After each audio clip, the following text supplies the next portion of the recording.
Hello, hello, and welcome. Welcome, practice builders. And I'm super excited to be here with you today after a week off last week while I was actually on vacation. Had a great time with my daughter. Some of you may know that my daughter is graduating from high school. So we had a wonderful time driving up the coast of California looking at colleges. So really excited to be back. And today we're going to continue our conversation around the 6 reasons why you're not getting enough clients and what to do that works. And today, of course, is part 2. So last time we met, I guess that would be 2 weeks ago today, we talked about the first 3 reasons. And today I'm going to review those reasons, the first 3, and then we're going to delve into a conversation around the second half, right? So we're going to do part 2 today. So if you are joining me live or if you are joining the replay, I want to give you a nice big warm welcome. And for those of you that don't know me, my name is Lesli Bitel, and I am a business coach and mentor. I work specifically with integrative and functional health professionals, registered dietitians, and coaches. And the work that I do really revolves around helping health professionals, specifically in private practice, to overcome, that sense of confusion, the overwhelm that often comes with the business side of building a profitable practice. So really my goal is to help you to create a wonderful practice, a thriving practice, to be able to do the work that you love and, to help more people get your message out into the world in a really authentic way and simultaneously to make a great living doing the work that you enjoy. So that is a little bit about me. All right. So again, I just want to welcome you. Listen, I know how frustrating it can be when you're trying to do all the things, right? You're trying to do all the things to build your practice. I've been there. And the thing that can be really frustrating is you're doing all these things and quite often we end up with lackluster results. And that can be incredibly frustrating. And as I mentioned last time, I happen to know a thing or two about this conundrum myself because I was there when I had my own private practice in nutrition. So after helping literally hundreds of health professionals over the last 7 years in doing this work as a business strategist and mentor to other health professionals, I have really identified what I think are the top 6 things that tend to get in our way. I mean, there's lots of things that we could talk about, but what I want to do today is really to boil that down into the top 6 things that often get in our way and really prevent us from getting our message out there and attracting enough clients into our practice. So again, this is part 2 of the 2-part live streaming called The 6 Reasons Why You're Not Getting Enough Clients and What to Do That Works. All right, so with that little bit of background, let's go ahead and jump in. So here are the things that you're going to learn today. So we're going to talk about the one thing that you can do immediately that's going to set you apart and elevate your authority in the marketplace.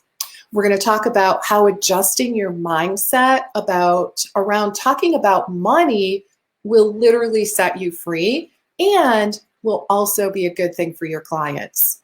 And then we're also going to touch on the number 1 biggest mistake you're making that's sabotaging your business as an entrepreneur. And of course, lots of additional juicy tidbits along the way. So what I want to do first, before we get into those few bullet points that I just shared with you, I want to just do a quick review from last time. So last time we met 2 weeks ago, we talked about the first 3 things, right? So let me just quickly review those, and then we're going to go into the second half, all right? So the first thing that we talked about last time is the fact that quite often the thing that is standing in our way is really lackluster messaging, right? So, and I see this all the time. So your message isn't specific. And this is so critically important. just that lack of specificity is going to make you blend into the woodwork, and your target market really is not going to understand how you can help them. And that is really the key. So you really want to hone in, get down to the specifics in terms of who it is you help, what are the problems you can solve for them, and what are the transformations that you can help them to achieve. And guys, even if you have, several areas that you like to work in, as I know many of you do, you can help lots of people. You still want to boil your message down into those three key parts. Again, who it is you help, what are the problems and frustrations and challenges and struggles, remember, from your client's perspective, that you can help solve, and through your work, what are the transformations that you can help people to achieve. All right. So specificity is really, really important when it comes to messaging, and really try to avoid using jargon and really clinical words that aren't going to land very powerfully for your target audience. So specificity of messaging is the first one. All right. So really want to make sure everyone's clear on that. Number two is you're not offering what they want. All right, so you're not offering people what they actually want. And now this is really interesting because quite often, as practitioners, we're offering people what we think they need. But here's the thing, it has to land for them to say, oh my gosh, I have to have this. Like, this sounds amazing. This is for me. So you really want to be tuned into what do they want from their perspective.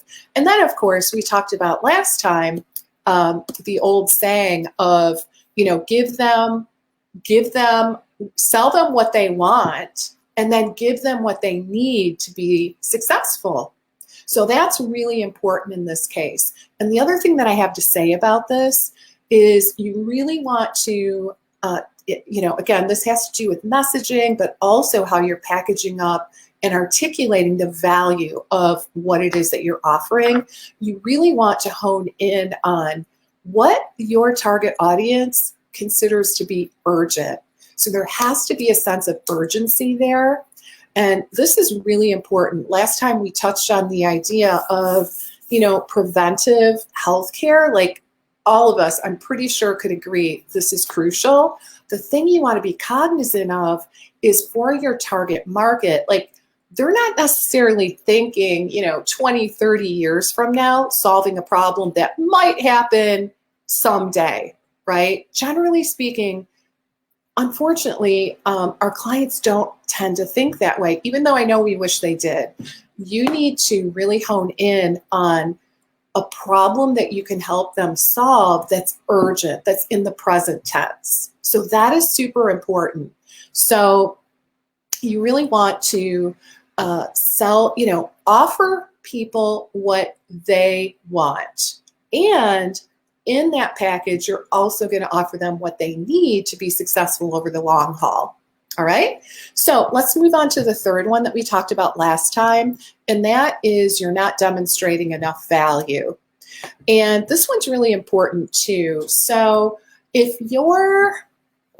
I would just say in general, and I know that there's a million exceptions to this, but in general, if you keep hearing from your clients, your prices are too high, if it's like a repetitive thing, honestly, it's really time to evaluate how you're positioning your offer. Because my hunch is that it's the way you're communicating your offer that really could move the needle for you. All right. So you really want to be cognizant of that. And honestly, you want to really focus on letting that client know what is in it for them. That's what we all care about when we're about to make an investment. What's in it for me? Is it worth it? Am I going to feel silly later if I invest in this? So those are the questions that you really want to try to answer in that discovery call. And we're going to talk a little bit more about the discovery call a little bit later.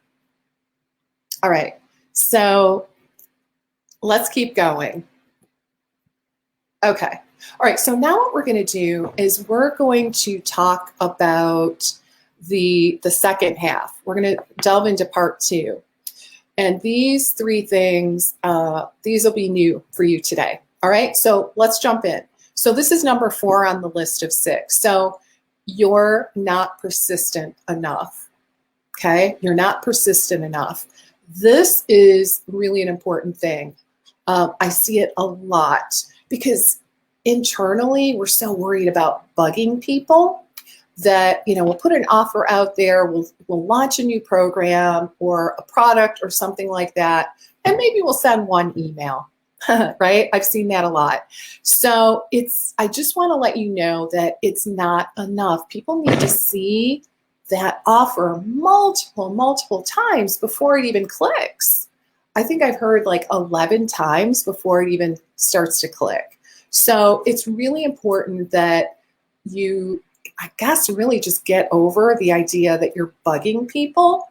Most people, honestly, are going to be so busy, they're not even going to notice, to be really upfront about that. So just be cognizant and know that we all need to see, because we're so bombarded with messaging nowadays. It's just a very, very busy online world. There's so much going on that just the pace of the world is very fast nowadays. So it makes it even more imperative for you to share your message multiple times. You're actually helping your people.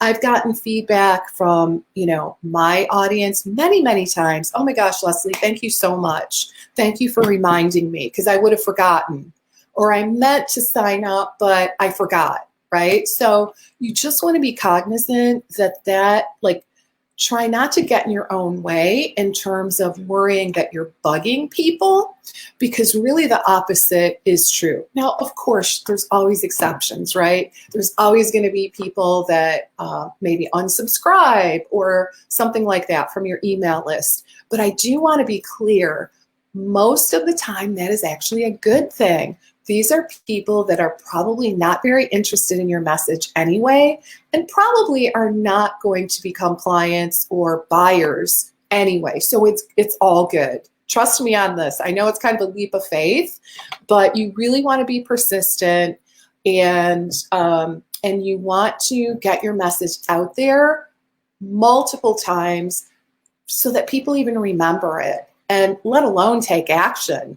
So super important. You want to be persistent multiple times, even if you have a crowd of raving fans, because like I said, we see things, we're bombarded with all kinds of messaging now, and it'll work out in your favor. So do not worry about, don't worry about the unsubscribes is really the bottom line. Okay, just get your message out there, do it repeatedly, and you're going to get good results if you do that. All right, so let's keep going to number 5.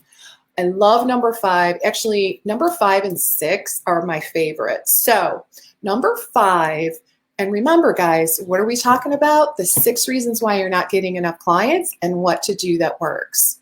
Number 5 on the list is you are not speaking enough. You're not speaking enough. I see this all the time. All right, guys, in order to be viewed as an authority in the marketplace, you have to speak. Have to, all right? There's really no way around it. Now, granted, yes, there are other ways for you to get clients, but to really elevate your authority in the marketplace and to be viewed as a thought leader and the go-to person that I know many of you are, you want to really put your message out there, you want to be persistent, and you want to speak. Now, when it comes to speaking, I get it. It can be scary. It absolutely can be scary. And probably the biggest thing I hear is, I don't feel ready. My website's not perfect. My Instagram's not up to snuff. Like all these things that tend to hold us back. It's that perfectionism quite often that's getting in your way. honestly, I got to just be blunt. Those are excuses. They really are. Because why? Because it's way easier and much more comfortable for us to kind of hide behind our computer, work on our website, work on all these things before we actually put ourselves out there in a public arena. And I just want to call it out. It's a very easy trap to get into, quite frankly. I see it all the time. And I just want you to know that even though, you might be someone that on some level knows you should be speaking, you should be collaborating with others, you should be seeking opportunities for interviews on podcasts and doing webinars, with in front of groups, or seeking out other opportunities for collaborations. It really can be hard because you're telling yourself this story: I'm not ready, I'll do it when I'm ready, I first have to do X, Y, and Z, and then I'll be ready. The reality is you're never really going to be ready until you just do it. And in all honesty, this is the truth.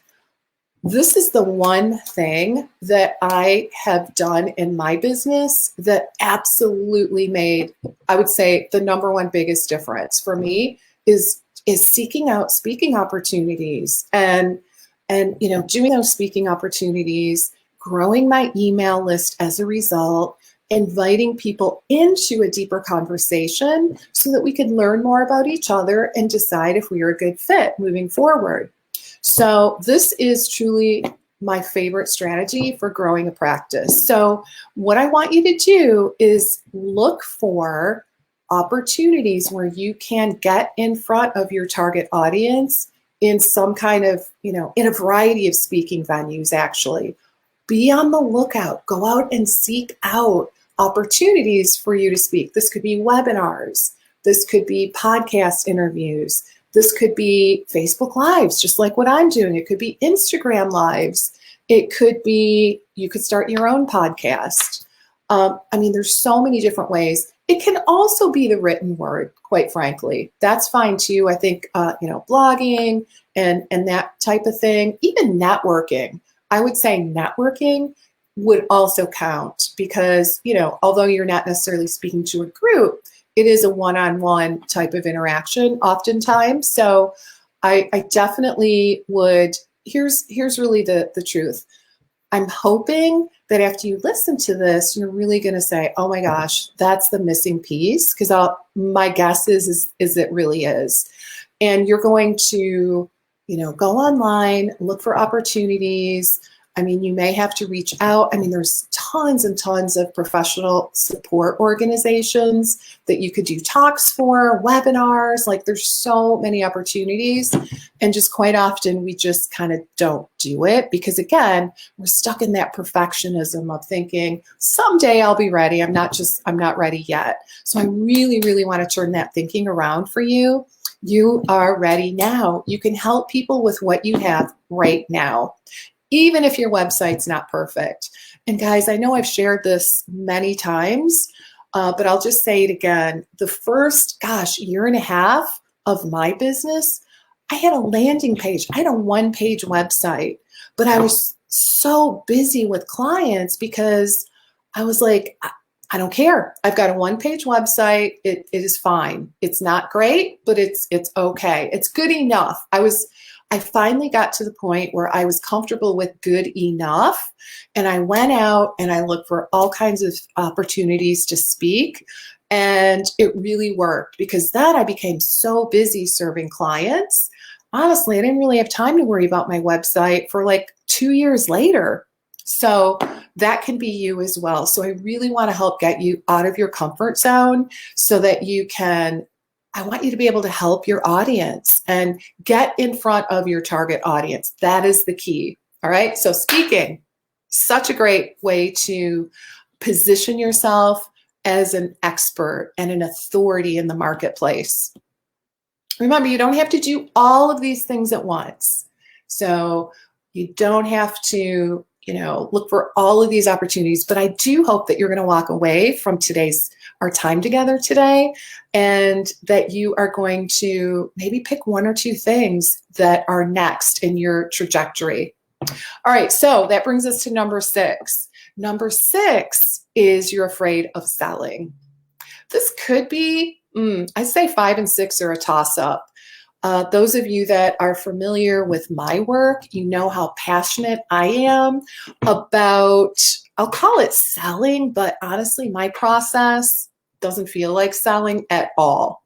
So here's the deal with selling. It really, it can be scary, especially when it comes to talking about money. That makes us uncomfortable for the most part. We're practitioners. We want to help people. We don't want to talk about money. We don't want to sell.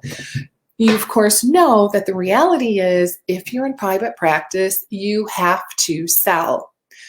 You're in charge, right? You are in charge of attracting clients, talking to clients, and sealing the deal. So there's no way around it other than having a blueprint for your sales process that is going to be absolutely critical. So basically what I don't want you to do is get into a discovery call or clarity call, whatever you want to call it, strategy session, and just feel like you're winging it, because that often doesn't turn out so well, does it? It doesn't feel good. It's just, it usually doesn't end well either. So I really want you to have a blueprint. I want you to know the different steps involved in a really authentic and heartfelt discovery call, right? And do remember, this is a big one too. It's not about you selling yourself. It is really not about you selling yourself. That is a huge myth. It's a misnomer out there. It's really not about you, believe it or not. It's not about tooting your own horn, because I hear that a lot. Oh, I got to get better at tooting my own horn. Well, not really. I mean, in a way, yes. Like, I want you to be able to share testimonials and really be able to talk about how you help people and the results that you help your clients to achieve. That being said, the selling conversation is way more about your client than it is about you. Okay. It is absolutely what we have to do in that conversation is really focus on that other person, really help them to talk about, the pain that they're in, being stuck, the frustration, the overwhelm, all of those things that are on their minds. We're not telling them, we're asking, we're eliciting, we're helping them to articulate how they feel and their experience. And then we're talking to them about, what are the transformations? What would that look like? What would that feel like if we were able to achieve that? And then we are presenting a solution. We're literally positioning your offer as the bridge to help them close that gap, to help them get from point A, which is struggling, to point B, which is thriving. And that's really the positioning of your offer. So it's honestly not really about you. It's really not about you. That's really the bottom line. And if you are afraid of selling, my guess is that you are sabotaging yourself, and your prospects are sensing your hesitation and lack of confidence. And the reality is, if they sense that, they're going to run in the other direction. It's just not going to work out. So you absolutely, I would say, learning to sell is more important, believe it or not, than Instagram. Because guess what, guys? You can do Instagram all day long, every day, all day. Try to grow your Instagram following. Now, I think Instagram is great to help you generate leads. It's phenomenal. But what happens when the leads start reaching out to you? If you can't comfortably and authentically seal the deal on those conversations, then Instagram isn't helping you. We need to go back to basics before we spend all of our time on social media. And we need to help you to feel really, really comfortable and confident about that discovery call process, that sales conversation. And then once we get that down, then if that's the perfect time to jump to the next step, which is marketing. It's being able to generate really great leads into your business, setting up these awesome conversations that lead to you getting yeses, right? So that is why I'm really, really passionate about the whole sales process. I could go on and on and on. I'm super passionate about it. And the process that I teach is, I hear this a lot. Not only do my clients get lots and lots of yeses, it feels good. It feels amazing to the practitioner because we're not really focused on ourselves in that conversation. And I teach you how to do that in a comfortable way. All right. So let me see here. Let's see. Oh, and the other thing that I wanted to mention just on that sales front. Okay. So remember that you're not trying to convince everybody. Well, first of all, you're not trying to convince anybody of anything. So that's a really important kind of nuance. You are not arm twisting. You're not trying to sell your programs or your services to people that aren't a good fit. And you're not trying to sell to people that aren't interested. And certainly you're not doing it if they're not a good fit. Like, who wants that? That life is too short, right? To work with people that just aren't a good fit. So what you are doing is you're sharing your message. You're letting them know. And these are people that are interested. They've expressed interest already. They're on your email list. They've opted in for your freebie. These are people that are in your audience. So they've already expressed a degree of interest. And all you're doing is you're letting them know there's a solution to the problem in which they struggle. That's it. You're throwing them a lifeline and you're saying, you know what? I hear you. I see you. I know you're in pain. I know you're struggling. I can help, right? And so it's really not about arm twisting. There's nothing, slimy or sleazy about that. And I do want you to remember that at the end of the day, it really is up to them. It's up to them. You're not trying to convince them. You are, I will say, you're not just going to roll over, right? You're going to, I view it this way. You're helping your potential client get out of his or her own way. Because a lot of times people are afraid. They really are. But we're not trying to talk someone into something, especially something that they don't need. So that's a really, really important distinction. All right. So, okay. So let me take a peek. All right. So, okay, guys. So what I want to do is I just want to do like a really big picture recap because we've covered a lot of ground. So I'm just going to list those 6 things, those 6 reasons in order, 6 reasons why you're not getting enough clients. So let's just do a quick review of all 6. Number 1, your messaging isn't specific. It's super broad and general, and you're trying to appeal to all people, which generally ends up not working out so well. Okay, so you really want to be captivating.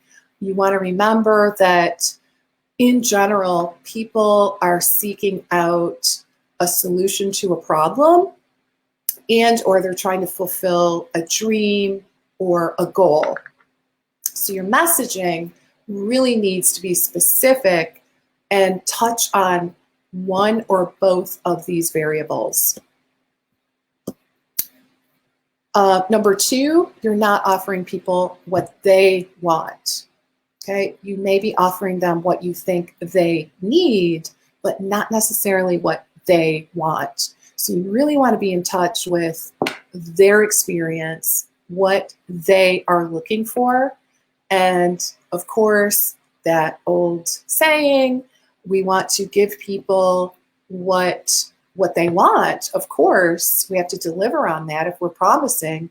And we also give them what they need to be successful. So I really like that. Sell people what they want and also give them what they need to be successful. Because a lot of times they don't know what they need, and a lot of times that ends up to be kind of like clinical jargon that how would they know? How would they even know that they need that? They just don't. Number 3 is you may not be demonstrating enough value. And this is super important as well. And so if you're getting a lot of no's in those conversations, my guess is that you're not articulating the value that you offer clearly enough for your target audience to really grasp and understand. You may also be talking about things that are way out in the future that aren't super relevant to them right now, okay? So even though like we are super into prevention as healthcare practitioners, sometimes our clients, they're not so much. I mean, of course, everybody's different. But that being said, most often we want to position ourselves as practitioners that can help our clients to solve urgent problems that they're experiencing today. Okay, so you're going to be much better off with that strategy. Number 4, you're not persistent enough. We just kind of cave too early. We give up and we're worried about bugging people. So I really want to help you to get over that. Just remember, people need to see that messaging over and over before they actually even notice. Number 5, you're not speaking enough. This is one of my favorites. Really, it's so easy to get distracted and just kind of hide behind our computers waiting for some day when things are, more perfect. And honestly, that day just is never going to come. So my recommendation is just accept that and go out and get some speaking gigs before you feel ready. Okay, that's super going to be amazing. And then number 6 is you're afraid of selling. And we talked a lot about that, how that fear can really sabotage yourself, and it can actually repel clients because they have radar for that kind of thing. They want to feel confident that you can help them. And if you're kind of wavering, they're going to sense that, and it's going to be a negative connotation in their mind. So I really want you guys to have a roadmap for how you have these amazing conversations with your clients.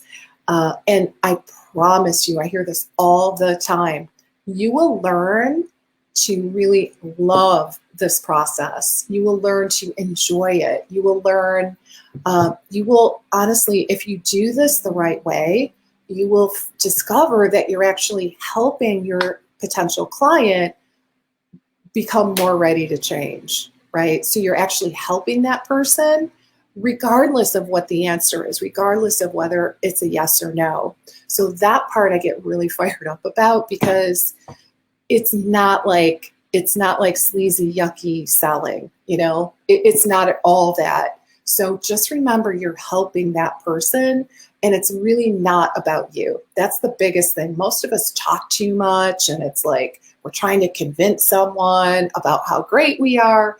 And a great sales conversation is none of that. It's really the attention's on that person and the challenges that they're under and how we can help solve those challenges and help move them forward. All right. So that is all I have for you today, guys. I hope this was helpful. And so let's see here. Here we go. So what I was going to mention is if we're not already connected on Instagram, I would love to connect with you there. I share lots and lots of information such as this on Instagram. So go ahead and find me there. Instagram, my handle is Lesli Bitel. I would love to connect with you. And if you have any questions, drop me a DM. I'd be happy to help you out in any way I can. All right. So again, I will see you next week. I hope this was helpful and I hope you have a wonderful rest of the week and happy Easter for those of you that celebrate Easter. Okay. Bye for now.